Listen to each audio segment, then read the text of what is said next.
People constantly want to argue that fat is unhealthy and being a bigger person is unhealthy. All the wonderful things slow running has done for me.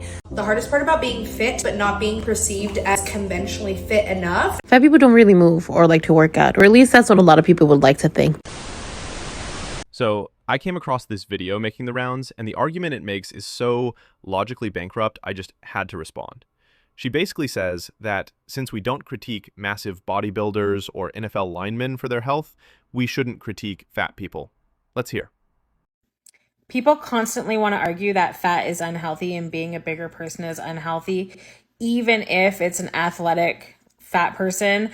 There are a lot of fat athletes, but it will still be argued that they're not healthy, whereas some of the biggest bodybuilders, fitness competitors, sports athletes, NHL, NFL, all these different types of athletes that are literally dead, dying, and broken from their... Did you notice the key word she used? Broken from their what? Their sport, their profession. We're not talking about someone who is existing here. We're talking about elite performers who consciously and willingly accept extreme physical trade-offs in pursuit of a specific, high-level goal. A 350-pound NFL lineman isn't that size because he enjoys sitting on the couch with a bag of chips. The risk is a calculated part of the job. And broken from their... Nobody is coming at them saying, you're unhealthy. And cut again. Nobody is coming at them? Is she serious? Sports media, documentaries, and the medical community talk constantly about the long-term health crises of NFL players and the dangers of steroid abuse in bodybuilding. The difference is the framing. We discuss these athletes with a sense of tragedy because they were pinnacles of health who sacrificed it for a purpose. With the fat acceptance movement, we're asked to celebrate a state that, for the vast majority, is the starting point of preventable diseases. Context is everything. Nobody is coming at them saying, you're unhealthy, you're killing yourself. But if somebody exists in a fat body, we're getting shamed for it. Like, it literally makes no fucking sense. She's right, but not in the way she thinks. It makes no sense to compare the purposeful, goal-oriented physical sacrifice of an athlete to the passive consequences of a lifestyle that, according to the CDC, contributes to over 300,000 obesity-related deaths in the U.S. annually. The athlete pushes their body to its absolute limit for a result. I'm convinced skinny people just need a reason to feel superior at this point, to be honest. There's no other illness they show half as much concern for. And everyone is an expert on the correlation between weight and health until you remind them of current research that doesn't support their fat phobia. So, to wrap this up, the core dishonesty of this video is a false equivalence of the highest order. It conflates the acquired occupational risks of elite performers with the baseline chronic health degradation of obesity. Athletes trade their future health for championships, records, money, and glory. It's a brutal, often tragic, but conscious bargain. The fat acceptance movement, however, asks us to pretend there is no bargain being made at all. Making my way to the gym, don't wanna go in, but I wanna be slim, and I'm here now. From a flawed comparison to a straight-up celebration of failure, let's look at the next logical step in this ideology with Anna from GlitterandLazers. When people see me run, they like to tell me I'm slow. And they're right. I am slow. I am a very slow runner and will probably be a slow runner for a very long time. A very long time is a generous way of putting it. And while many of these people think I should just give up and not run at all I can think about is all the wonderful things slow running has done for me. It's helped me manage my mental health. It's helped me build better habits. It's given me a community. And I'm achieving things I never thought I'd be able to do. Fast will come. But right now, I'm okay being slow. What she's doing isn't running. It's a fast waddle. And the harsh truth the body positivity movement refuses to acknowledge is that at a certain size, running isn't a healthy habit. It's a joint-destroying activity. The human knee bears a force of 3 to 4 times your body weight with each step. According to the Arthritis Foundation, every extra pound of body weight adds 4 pounds of pressure on the knees. So for an obese individual, that slow run is like a healthy weight person jogging with a heavy backpack full of rocks. She lists the benefits: mental health, community, habits, and that's great. But here's the critical point she's missing. You can get all of those benefits without destroying your body. This is what makes this so frustrating. She is powerlifting.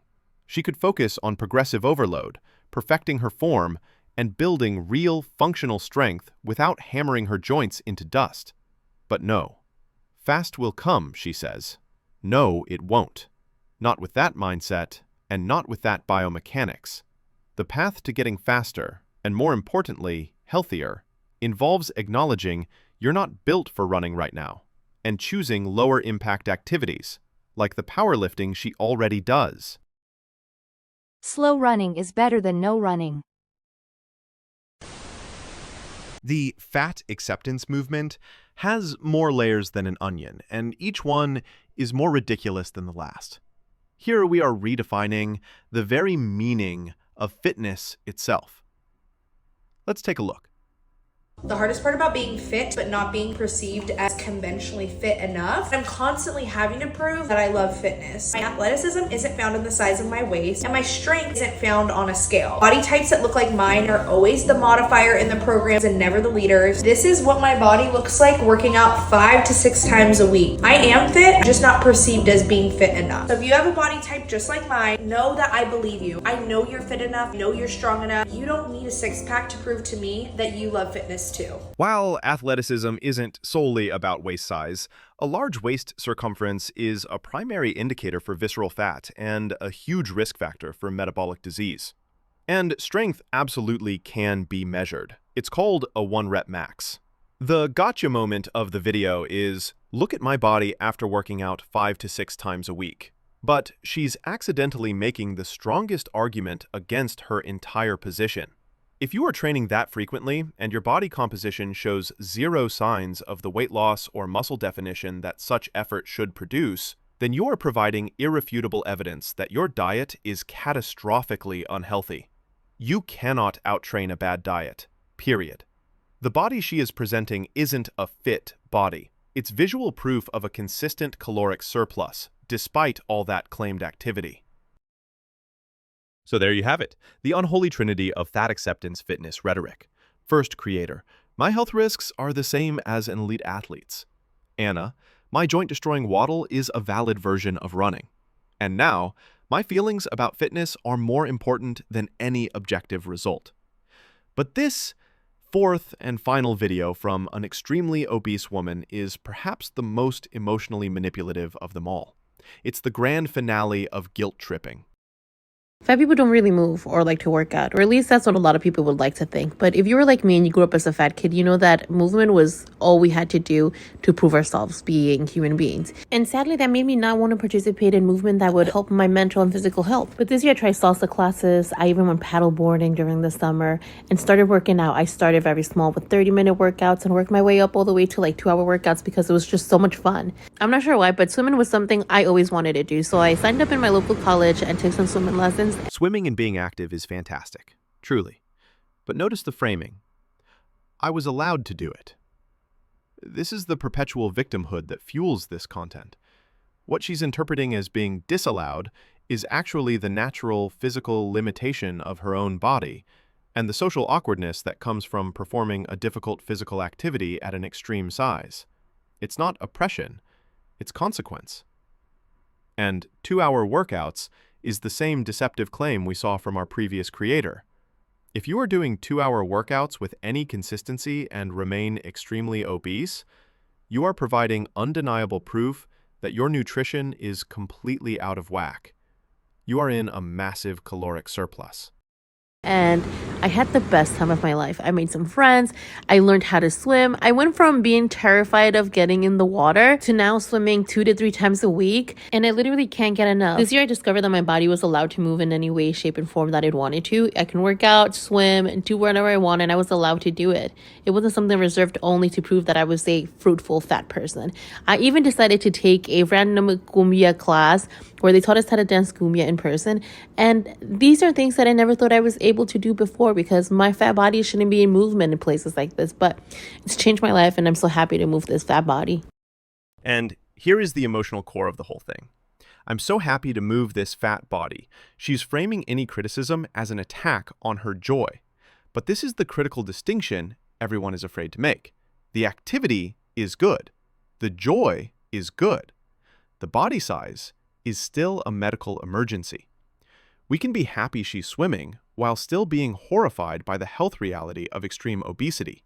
These things are not mutually exclusive. This was the best reminder that my body deserves happiness too. Thank you for sharing this. I think this is one of my favorite videos from you. The common thread here is a violent rejection of reality. The reality that the scale and the tape measure matter. The reality that your diet is more important than your workout. They've created a world where the goal isn't health, but validation.